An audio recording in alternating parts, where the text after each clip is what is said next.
top stories. National Security Permanent Secretary assures that St. Kitts and Nevis passports are highly secure. Antigua and Barbuda's Prime Minister Gaston Brown urges action on regional transportation, and 2 top UK cabinet ministers quit. Hello and welcome to the ZIZ Midday Newscast. Today is Wednesday, the 6th of July, 2022. I'm Jason Davis. Nationally, the Permanent Secretary in the Ministry of National Security, Osmond Petty, has stated that there is no easy way for any individual to access St. Kitts and Nevis passports except through the normal application process. Mr. Petty's comments came in response to unfounded claims that a number of persons recently came into possession of brand new St. Kitts and Nevis passports. Speaking at last week's cabinet press conference, Mr. Petty said, quote, "I am 99.9% sure that no one can generate a passport very easily from our passport office," end quote. Normally it takes 3 persons to process a passport. In an emergency situation, the supervisor and 1 other can do the passport. But normally, the normal process is for 3 persons to process 1 passport. He said that all of the Federation's passports are supplied and supervised by the Canadian Banknote Company, a highly reputable security printing company based in Canada. The passports, when they come in, they're locked away.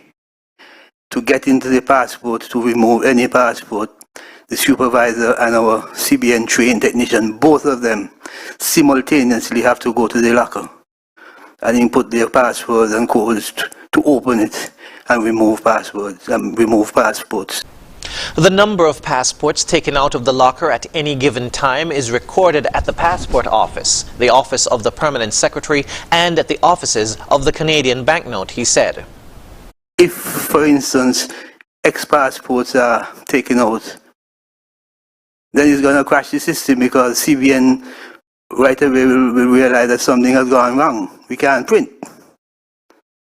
And so any talk about people coming or going out with bags of passports is just foolishness. You just cannot get it done.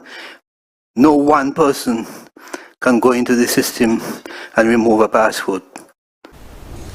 The Ministry of National Security, in an official press statement, condemned what it called false and politically malicious statements and urged persons involved to refrain from circulating such statements that are designed to mislead the public and seek to obtain cheap political points.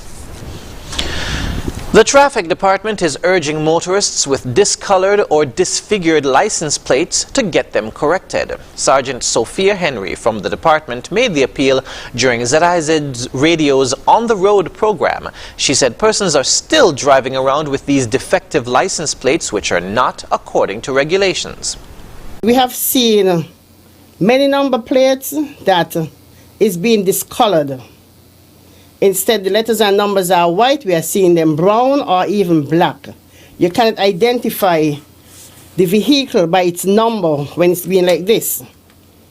I think 2 years ago, we had a drive where we spoke on the same thing.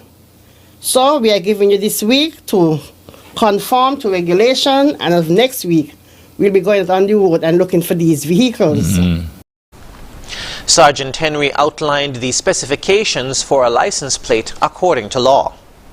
The letters and figures must be white, as I said earlier, for the rental, the omnibuses and the private vehicle.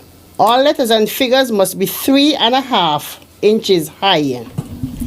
Every part of every letter and figure must be 5/8 and 1 inch broad, and the total width of the space taken by every letter or figure, except in the case of the figure 1, must be 2.5 inches. The space adjoining figures must be 1/2 inch, and there must be a margin between the nearest part of any letter or figure and the top and bottom of the plate of at least 1/2 inch, and between the nearest part of any letter or figure and the size of the plate at least 1 inch. The space between the letters and figure must be 1.5 inch. She asked that persons check their license plate to ensure that they are correct, and if not, to get them corrected.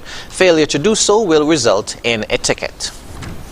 In other news, Nevlec, the Nevis electricity company, wishes to advise customers located in the area of Cades Bay in the vicinity of Mansa, inclusive of Jones Estate and Nelson Spring, that there will be an outage on Thursday, July 7 from 9 a.m. to 1 p.m. This outage is to facilitate maintenance in the area. The customers are asked to note that the electricity supply may be interrupted later or restored earlier than the announced scheduled times. Nevlec wishes to apologize for any inconvenience the outage may cause and continues to encourage customers to safeguard their equipment and/or appliances. For more information, persons can contact their emergency department at 662-5811 or 469-9100. We now move to news on the regional scene. Antigua and Barbuda's Prime Minister, the Honorable Gaston Brown, is calling for increased emphasis to be placed on intra-regional travel. The Prime Minister was interviewed on